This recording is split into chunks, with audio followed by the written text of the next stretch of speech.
نحمده ونصلي على رسوله الكريم أما بعد فأعوذ بالله من الشيطان الرجيم بسم الله الرحمن الرحيم. د تجوید زده کړې یوټیوب چینل دوستانو، السلام علیکم ورحمة الله وبرکاته. امید لرم چې جوړ او روغ به یاست. دوستانو، د علم تجوید د درسونو په ادامه سره راځو نن د تجوید د علم فائده او ثمره، د تجوید د علم ارکان، د تجوید د علم حکم او د تجوید د علم وازعین. پر دغه څلور موضوعاتو باندې به نن ورځ بحث وکړو.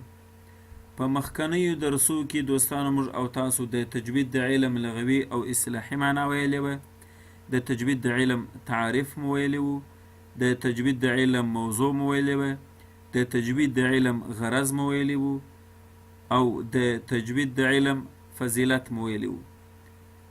پر دغه موضوعاتو باندې مو بحث کړی و، خو دغه څلور موضوعات به نن سره ووایو. لومړی د تجوید د علم فایده او ثمره. فایده او ثمره یې چې د علم تجوید چې موږ او تاسو یې وایو، نو سعادت الدارین یعنی نیکمرغي د دواړو جهانو ده. علم تجوید چې مو زده کړئ په دواړو جهانو کې به نیکمرغي یو، هم په دې دنیا کې او هم په هغې دنیا کې. یعنی هم د دې دنیا ګټه ده، هم د هغې دنیا ګټه ده. سعادت الدارین نیکمرغي او خوشبختي د دواړو جهانو ده.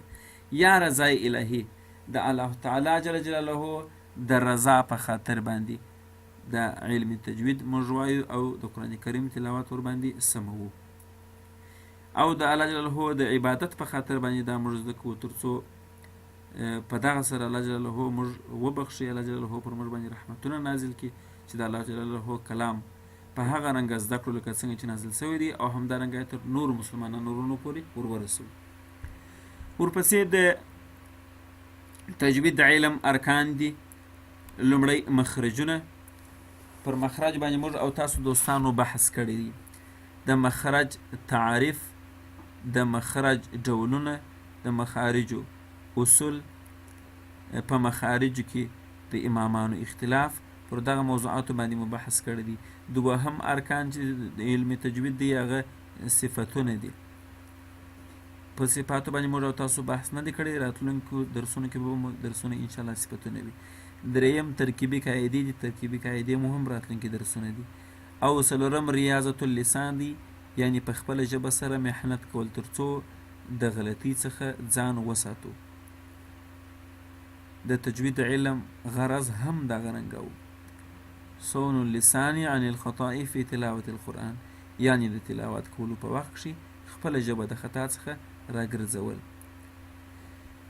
نو د علم تجوید ارکان دغه څلور دي. دوستانو، ارکان هغه څه ته وایي په هر شي کې چې رکن مات سي، رکن پرېښودل سي، نو بیا هغه شی نیمګړی وي. نو د علم تجوید ارکان هم مخرجونه دي، صفتونه دي، ترکیبي قاعدې، ریاضة اللسان. دغه څلور شیان به په پوره معنا سره موږ او تاسو زده کوو، نو بیا کولی سو چې علم تجوید حاصل کړو، زده یې کړو. دریم د تجوید د علم حکم دی. د تجوید د علم حکم فرض کفایه دی او عمل پکول فرض عین دی. ګوري دوستانو، فرض کفایه د تجوید علم داسې دی چې د تجوید په علم کې څېړنه وکړل سي، اضافه کار پکښې وکړل سي، راتلونکو نسلونو ته، راتلونکو نورو خلکو ته چې علم تجوید ته راځي هغو ته اساني جوړه سي. دغه رنګه کارونه په علم تجوید کې کول دا فرض کفایي دي، او عمل په کول فرض عین دي. دا خو ساده خبره ده، خو علم تجوید دونه زده کول چې موږ او تاسو خپل لمونځ په سم کړو، د قرآن کریم تلاوت په سم کړو، دا پر هر مسلمان ورور باندې فرض عین دي. داسې فرض عین دی لکه څنګه چې لمونځ ور باندې فرض عین دی. یعنی موږ لمونځ کله قضا کوو، نه یې سو قضا کولی، که یې قضا کړو بیرته به یې قضایي راګرځوو. علم تجوید دونه پر هر مسلمان ورور باندې فرض عین دی تر څو خپل لمونځ په سم کړي او د قرآن کریم تلاوت په سم کړي. او په علم تجوید کې نور اضافي کار کول دا بیا فرض کفایي دی. ورپسې د تجوید د علم وازعین دي. واضع یعنې رامنځته کوونکی، وضع کوونکی. اصلا خو د قرآن کریم د تجویدي قواعدو موافق الله جل جلاله را نازل کړي دي. لکه امام جزري صاحب چې وایي لأنه به الاله انزل وهكذا منه الینا وصلا، یعنی علم تجوید د قرآن کریم د علم تجوید د قاعدو مطابق را نازل سوی دی او د همدغو قاعدو مطابق تر موږ او تاسو پورې رسېدلی دي. نو اصلا واضح خو د جې الله جل جلاله.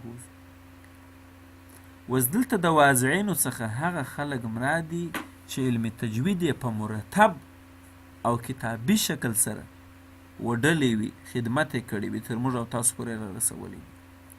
هغه دغه 4 کسان دي چې په لومړي ځل علم تجوید ته زیات کار کړی وي، قاعدې مرتب کړي وي، ترتیب کړي وي، کتابي شکل یې ورکړی وي. داسې خو زیات علماو علم تجوید ته کار کړی دي، خو په سر کې دغه 4 کسان دي. خلیل ابن احمد فراهیدی دی، عمرو ابن عثمان دی، یحیی بن زیاد دی، محمد ابن مستنیر دی. دغه هغه 4 کسان دي چې د تجوید د علم واضعین یادیږي.